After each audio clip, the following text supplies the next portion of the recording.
to Latinx Can, a podcast showcasing Latinx professionals who turn their dreams into realities.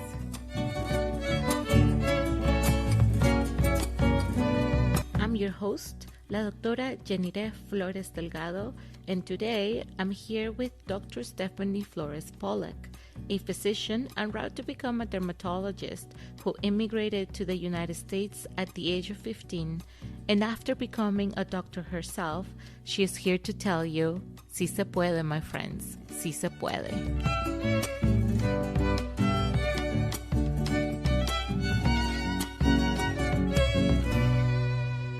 This is the second part of this episode in which Dr. Stephanie shares her story with us.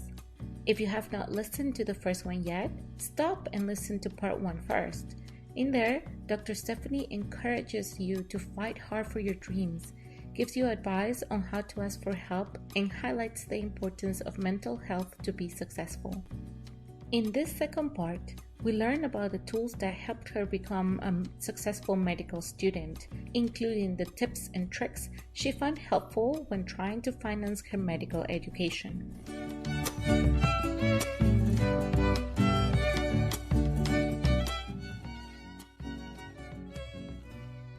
I remember when, one time we were talking in the hallway in the lab where we did research, and you were talking to me about med school and your dream of going to med school. And I know that you told me that UT Southwestern was one of the schools, not one of the schools, but it was your dream school. It was the school where you really wanted to go to. And I was so happy a couple of months later when I saw on Facebook that you had got in. So what did it mean for you to get into your dream school after everything that you had been to? And how was that process of applying to med school? Well, I will tell you that, again, the medical school application process is one that you can either enter it knowing a lot about it, or many people, especially I would say minorities, enter it knowing very little about it and can make mistakes along the way. So having a medical school advisor is vital. And if that's not the case, now in the era of social media, connecting with somebody who is already inside the field is extremely important. So in my case, I had a medical school advisor that was unfortunately not very supportive. They did not think I could get into medical school based on my MCAT scores. And they encouraged me to apply to only Texas schools, and I listened to them. So I only applied to Texas schools. There's 13 of them. Fortunately, it's a very affordable application. It's $130 for 13 schools. Oh, wow. Which is really good.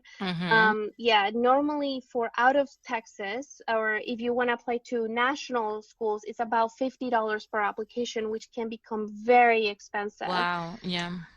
So I think being in Texas is really an advantage. And same thing goes for California and New York. Those are big states for that have a lot of medical schools.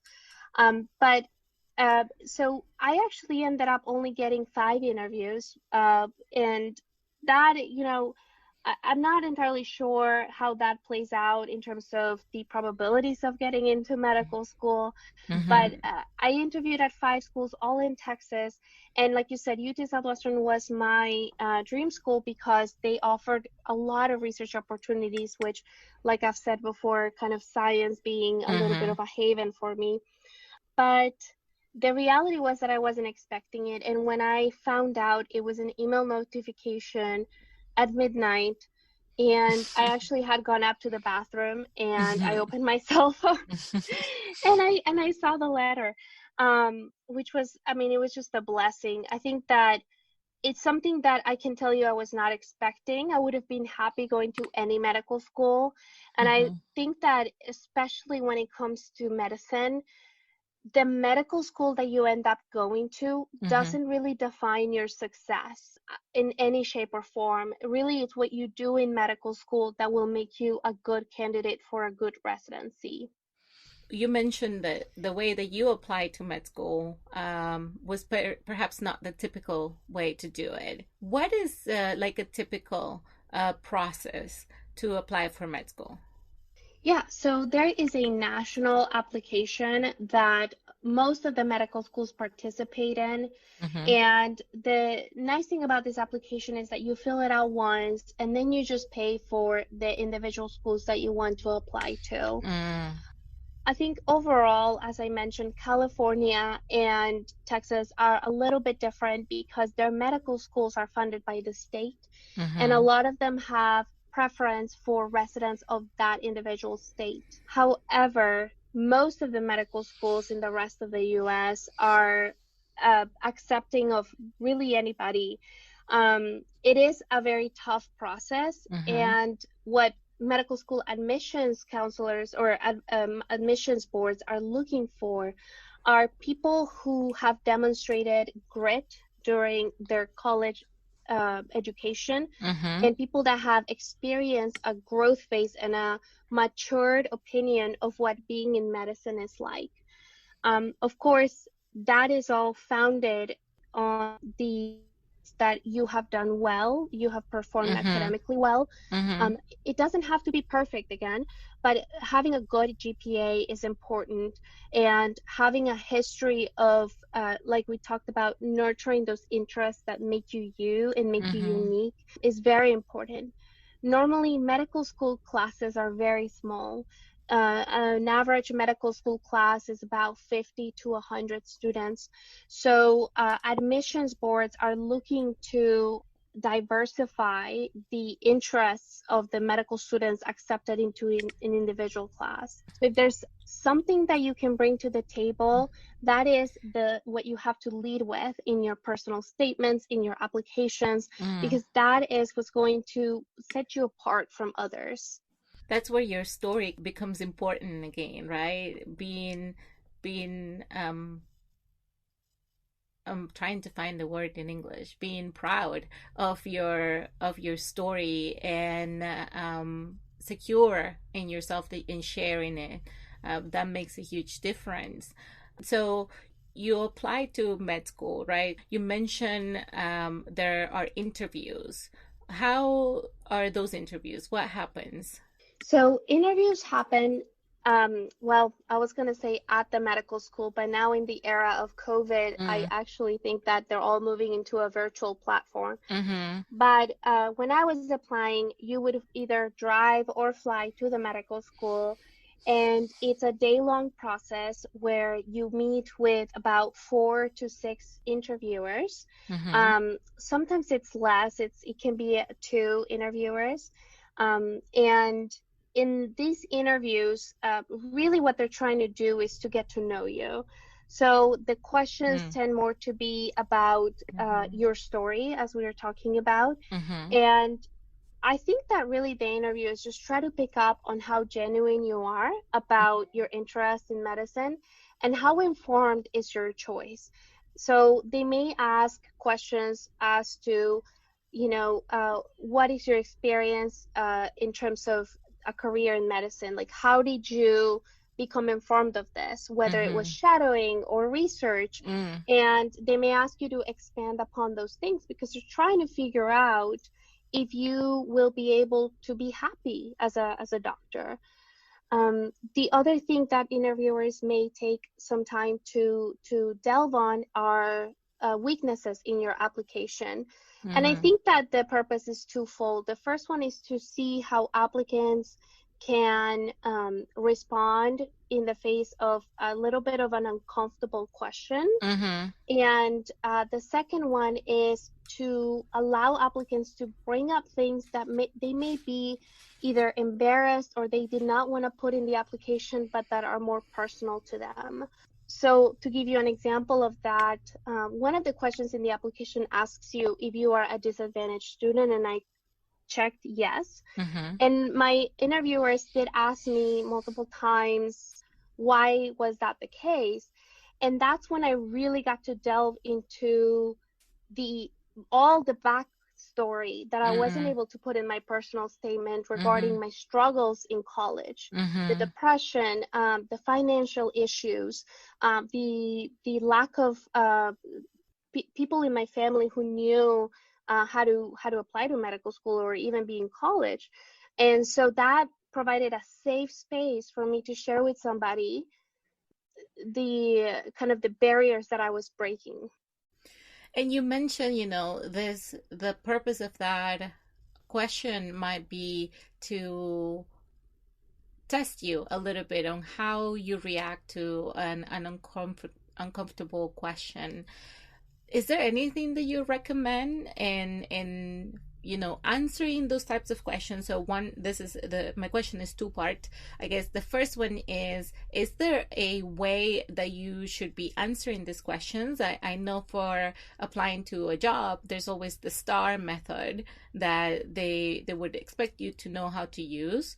And the second part of the question is there anything else that you can share on addressing these uncomfortable questions that you might face?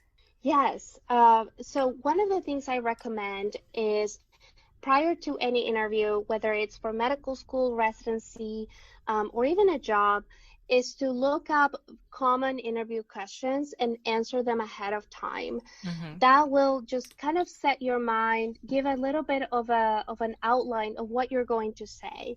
Now, you don't want to memorize your answers to the degree of you sounding robotic, but you do want to have a little bit of a structure as to how you're going to address the question. I don't think that there will be, as far as medical school interviews, there's a specific method to answering questions. Mm-hmm. Usually these interviews are long and your answers tend to be long as well. Okay. So what I advise applicants who are in the interview process is to know how to tell a story. Mm-hmm. And there are some tips that you can look up on the internet about storytelling. Mm-hmm. I love this book called Pitch Perfect, Mm-hmm. which is a book dedicated as to how to be a good communicator.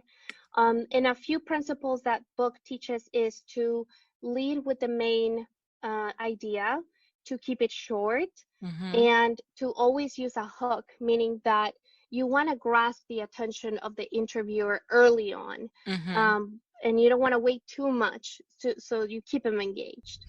Open with a punchline. That's right. I have come to learn that as well. After many failed attempts at winning at poster sessions. I remember my first poster sessions. I would present my poster and it would be 30 minutes long, and like there's no judge in the life of a judge for these events that has enough time to spend 30 minutes at each poster and still judge them all. So eventually, years later, I think it took me maybe 2 or 3 years, I condensed it to 5 minutes. And the one thing that I share is open with a punchline. You tell them exactly what you achieved in the first 30 seconds and how important that was. And then you let them ask the questions that they want to ask. Exactly. So I think for those looking to improve their communication skills, I would definitely recommend this very easy read. It's called Pitch Perfect by Bill McCowan, who is a communication expert. And it's an absolutely wonderful, easy book to read and I think it helps for anyone who is in the Mm-hmm. professional world. Yeah, I think that's true. So you get through your interviews and you're accepted into medical school. And I think one of the biggest barriers, definitely, to get into med school is the finances because it's really expensive in the United States. How do you navigate that challenge? Well, I totally agree with you. Applying to medical school and being an student in a medical profession is expensive. And really, I think that is a big contributor to the disparities that we see Mm. in terms of the differences between minorities and non-minorities in medical professions. Mm-hmm. The American Medical Association has made statements regarding this, and different specialties have also made statements regarding this. And I think that is why it's so important to keep these applications as one. Mm-hmm. And I think some things are being made now. I will say that medical schools themselves have taken some action on this. And when you identify yourself as a disadvantaged applicant, they Mm-hmm. have scholarships where they can waive the application fee for Mm-hmm. you. Mm-hmm. So that is an important resource to know about, and you can find it very easily on their admissions page. Mm-hmm. And so some medical schools do that. The other thing is just try to apply locally. Usually, Mm-hmm. local state-funded schools tend to be cheaper in terms of tuition Mm-hmm. and in terms of the application process, because you don't have to incur costs of flights or getting there or getting a hotel. Mm-hmm. So wherever you are, there could be a Mm-hmm. medical school near you. And as I've stated before, the name carries very little importance in the end in order to be a good physician. Mm-hmm. We don't introduce ourselves by saying which medical school we went to. We Mm-hmm. assume that you're a good physician by your character and your knowledge. Mm-hmm. So I think those two tips are important. I will say that part of the ways that I funded my medical school was through family members giving me funding my application process, trying to kind of pitch in. Mm-hmm. And wherever I could, I would stay with friends. I would try to carpool with other applicants. Just try to Mm-hmm. cut the costs that Yeah. add up.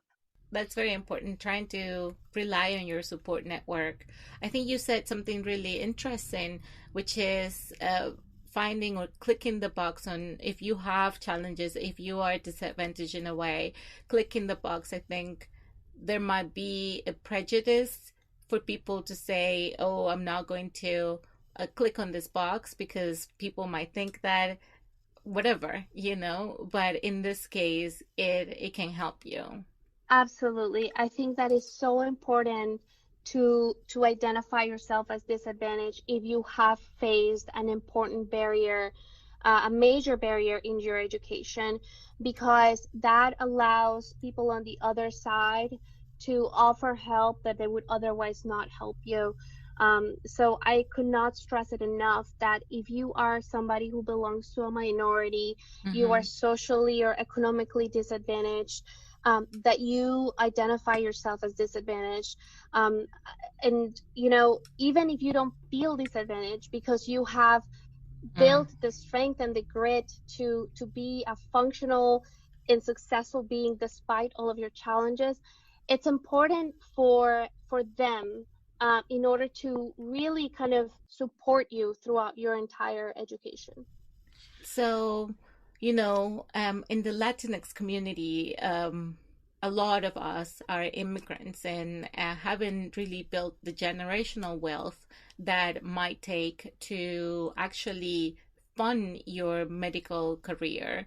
And another barrier that I can imagine is not having the credit score that might make it easier for somebody to get a loan or to pay for med school.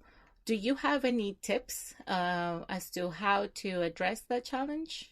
Yeah, and that actually applies to me very much so, because I went through the majority of my undergraduate education under a visa that would not allow me to really have a credit score.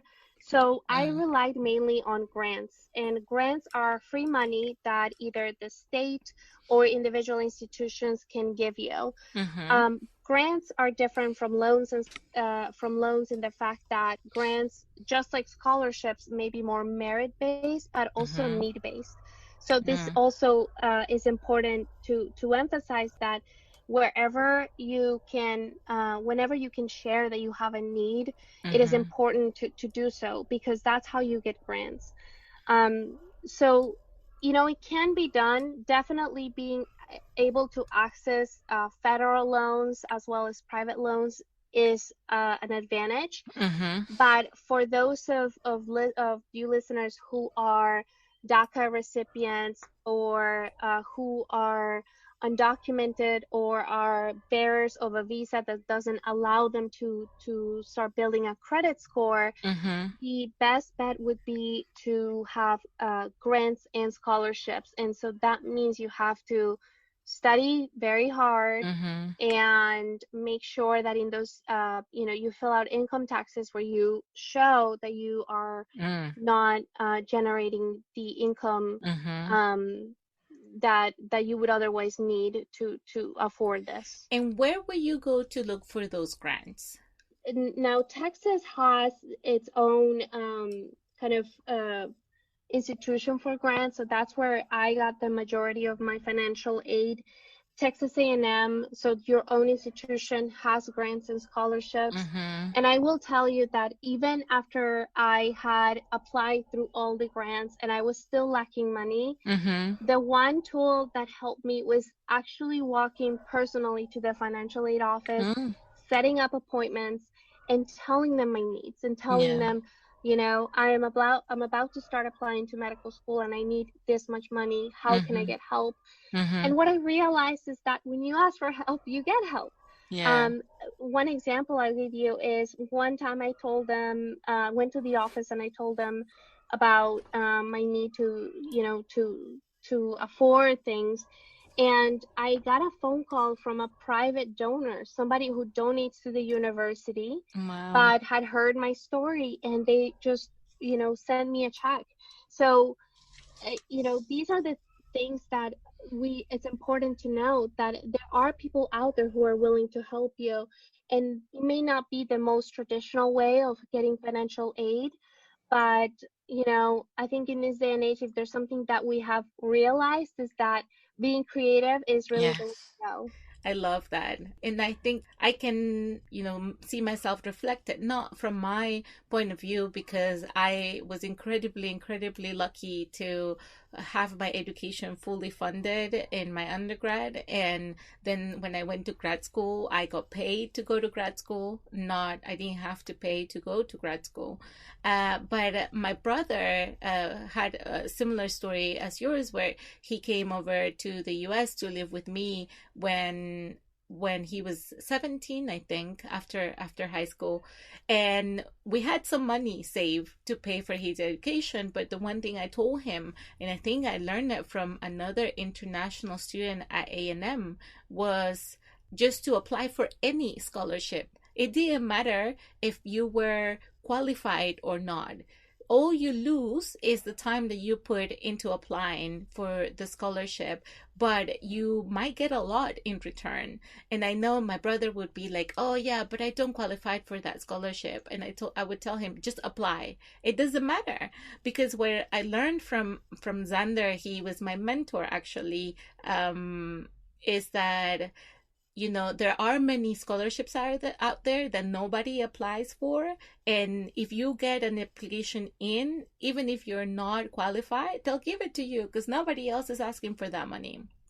That's totally right. Yeah, so use the internet, look up scholarship databases, and whether it's writing an essay about some, piece of literature, whether it is sharing any part of your particular story, those are scholarships that are underutilized and they build up. Yes, they do. They definitely do. So you made it to medical school and you started your journey to prepare as a doctor. How was that process like?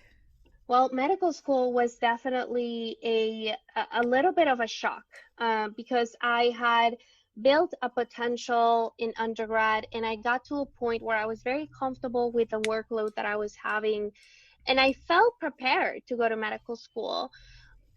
But what I encountered in medical school was a totally different environment because not only the quality of the students is superb, everybody in Mm, medical school has been at the top of their class, has gotten straight A's, has a multitude of interests, and they're mm-hmm, very interesting people. mm-hmm, Um, but also, the learning process in medical school is so fast. So you have to memorize large chunks of information in a mm, very small amount of time in mm-hmm, order to build a foundation to then become a problem solver. And I was really good at the problem solving part, but I was horrible at the memorizing part. Mm, So that is something that I wish mm, I had nurtured more in undergraduate. And this is where we mm, talk about standardized test taking. In medical school, I encountered standardized tests again. And that is really the time that I felt that I had a disadvantage compared to my colleagues, because I realized that a lot of them had come from years of preparation to take standardized tests, mm. coursework, prep work, test taking strategies that I had, in some sense, not been exposed to. I had really just kind of gone through life solving problems and Mm-hmm. finding the logical way through problems, Mm-hmm. but not really training my brain to be Yeah. a good test taker. Stephanie, so like everything else, you were trying to figure out how to navigate the spaces. How do you find out what you were supposed to do once you got into medical school? Because, not having that experience from your parents or from your family, that would be my first go-to, my family and their experiences. You didn't have that. How do you find that information? Yeah, that's a very important point because I struggled with that at the beginning. I joke that in undergrad, I usually would get through the cracks and there would only be one door open and I would try to get through that door. But Mm-hmm. once you go to medical school, you are set in a position that you can literally take your career in any direction that you want. You Mm-hmm. can become a procedural doctor, you can become a medicine based doctor, internal medicine based doctor, Mm-hmm. or a combination of the two. I will say Yeah. that I think that when you start medical school, it's a little bit of an overwhelming experience because you are tasked with memorizing, doing well in tests, but also figuring out, like you were saying, this the rest of your life basically. um, I would say that one of the most important things a medical student can do is to start shadowing from an early point, Mm-hmm. and really look into professions that they would never ever have considered up until medical school. Mm-hmm. Again, just like we talked about undergrad, exploring things outside of your comfort zone is extremely important, Mm-hmm. and paying attention to those little sparks of inspiration Mm. is really should be your guiding compass. So it happened so that I went to medical school thinking I wanted to be a surgeon, specifically a neurosurgeon, because I had read a book from a lady neurosurgeon who was amazing. And I went into a neurosurgery and I absolutely hated it. Just, it was not for me. I just had a terrible feeling. Nothing against neurosurgeons. I just had a feeling that it was not for me. Mm-hmm. So I explored other fields. And what I realized was that for me, the human connection, the ability to talk person to person was so important in Mm. my ability to grow professionally. Mm-hmm. And so I focused on specialties where you spend a lot of face time with the patient. Mm-hmm. And those are mainly clinic-based specialties. And so once I decided that, I started looking at all of them and shadowing. And I found a beautiful world within the realm of dermatology because it had that human connection. You spend a lot of face to face time and, of course, looking at the skin, but it's also a deeply cultural medical subspecialty. Mm. It's something that about the skin that makes it a part of our fabric as a culture, Mm. because it is the layer that we see from Yeah. other people. Yeah. And now more than ever, these conversations are happening, Mm-hmm. how we are biased Yeah. towards different skin tones, Yeah. and we may judge a person before even getting to know them based on what is on their skin. Mm-hmm. And so that was absolutely fascinating to me, and I wanted to know more. That's an incredible story, and I think so important for the times that we're living right now as well. Like you mentioned, is It's definitely one of those things that I think in the Latinx community, we want to believe that we don't make those decisions before we meet somebody just based on their skin color, because we are more diverse in terms of our skins and how they look, but it's definitely there and we don't realize it's there because it's centuries of information that our brains have received that just tell us that you choose the white skin over any other color because that's the information that we have got. And what's so important about what you said is realizing that that information is there so that we can realize that there's so much more about that person other than the skin color that they show in front of you, and passing that layer and really understanding what's behind the skin is what's really important for everybody. Absolutely. I think it's a very exciting time for our world because we're finally grappling and coming into terms with this underlying preference towards a white skin tone Mm-hmm. that has been, like you said, ingrained to us over centuries. And we have, bleaching creams in many cultures in Mm-hmm. order to be more white. Mm-hmm. We have other products in order to achieve that fair skin tone. But we have to step back and ask ourselves, why is that? And how can we actually address the biases that come with a darker skin tone, and really become a overall embracing culture of the diversity that we have, which is Yeah. beautiful.